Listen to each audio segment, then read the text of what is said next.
প্রথমত গণ অভ্যুত্থানের বৈধতার জন্য সংবিধানের ভেতর ঢুকতে হয় না। গণ অভ্যুত্থান নিজের বৈধতা। একটা জনগণ কখনোই, একটা জনগোষ্ঠী কখনোই সংবিধানহীন হয় না। আমরা যতক্ষণ আছি ততক্ষণ সংবিধানও আছে। সাংবিধানিক ধারাবাহিকতা কোনটা? গণ অভ্যুত্থান হচ্ছে সাংবিধানিক ধারাবাহিকতা। কেন?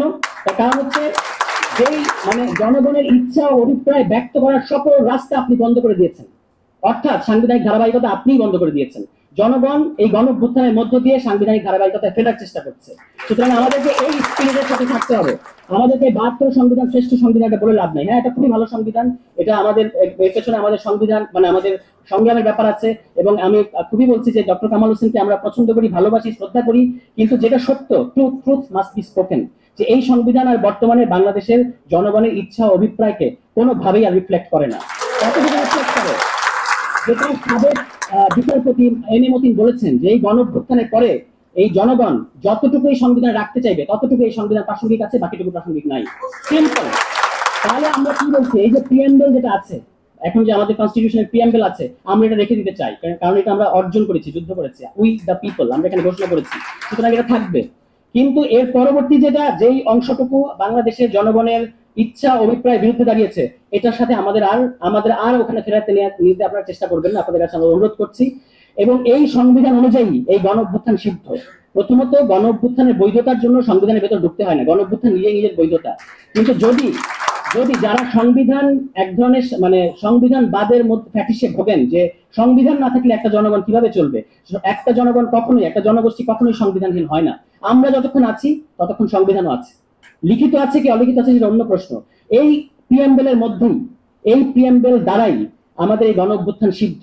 কিভাবে? কারণ এখানে আপনার খেয়াল করে দেখেন, পড়ে দেখেন 5-7 লাইন কি বলা হচ্ছে ওখানে, যে জনগণের ইচ্ছা ও অভিপ্রায়ের অভিব্যক্তি রূপে সংবিধান। তাহলে যতক্ষণ এই সংবিধান ইচ্ছা ও বা জনগণের ইচ্ছা অভিপ্রায়ের অভিব্যক্তির সাথে আছে ততক্ষণ এই সংবিধান আছে, যতক্ষণ নাই ততক্ষণ নাই। এই তো এইভাবে তো এটাকে, এই সংবিধানকে এত আমাদেরকে বলে লাভ নাই যে সংবিধানে এটা আছে সেটা আছে। মনসুর সাহেব তো এখানে যেগুলো বলেছেন আমি সবটা বলতে পারবো না, কারণ সময় নেই। আমি জানি ইমরান ভাই আমাকে করবেন। তিনি মৌলিক অধিকারের প্রশ্নে যেভাবে, এবং মৌলিক অধিকার নিয়ে যেগুলো পড়েছেন আপনাদের কাছে আছে না, পড়ে দেখেন, আমি আর রিপিট করলাম না।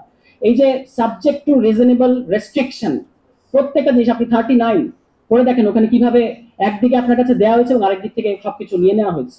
তাহলে এগুলো তো আমাদের শুধু বললে হবে না যে সব দেওয়া হয়েছে, সব দিয়ে দেওয়া হয়েছে, কিভাবে আবার নিয়ে নেওয়া হচ্ছে ওটাও খেয়াল করতে হবে। এবং কনস্টিটিউশন পড়ে নাই বা না পড়ে কথা বলছে, এই অভিযোগ করার আগে কনস্টিটিউশন আমরা ভুলভাবে পড়ছি কিনা, যারা পড়ছি, কিংবা ইচ্ছাকৃত ভুল কিনা, এটাও আমাদের খেয়াল রাখতে হবে।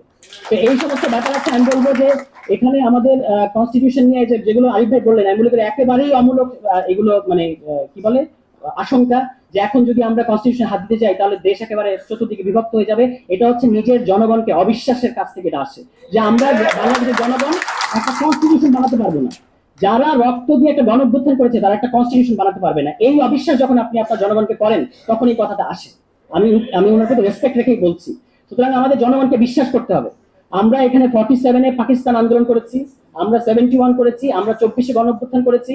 আমরা যেহেতু আমাদের একটা ধারাবাহিক মুক্তির সংগ্রাম আছে, সুতরাং আমাদের জন্য একটা কনস্টিটিউশন, যেটা জাতীয় দলিল, সত্যিকার অর্থে জাতীয় দলিল হতে হবে, যেটা মনসুর সাহেব বলেছেন, যেটা জাতীয় দলিল হতে হবে।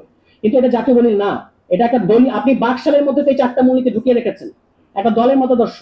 আর এটা হচ্ছে এমনই জিনিস যে বাকশাল নিজেই নিজেকে খেয়ে ফেলেছে। আপনি আওয়ামী লীগ নিজেকে বিলুপ্ত করে দিয়েছে বাকশালের মধ্য দিয়ে। তাহলে এই কনস্টিটিউশনের এই মূলনীতি, এবং যেটা আমি পড়লাম, আরো পড়তে পারতাম, সময় নাই, ওখানে দেখবেন যে মনসুর সাহেব বলেছেন যেগুলো মূলনীতিতে না থাকলেই ভালো হতো। সংবাদ, ফিচার ও অনুষ্ঠানের জন্য ভিজিট করুন সংবাদ প্রকাশের ওয়েবসাইট এবং যুক্ত থাকুন ফেসবুক পেজ ও ইউটিউব চ্যানেলের সঙ্গে।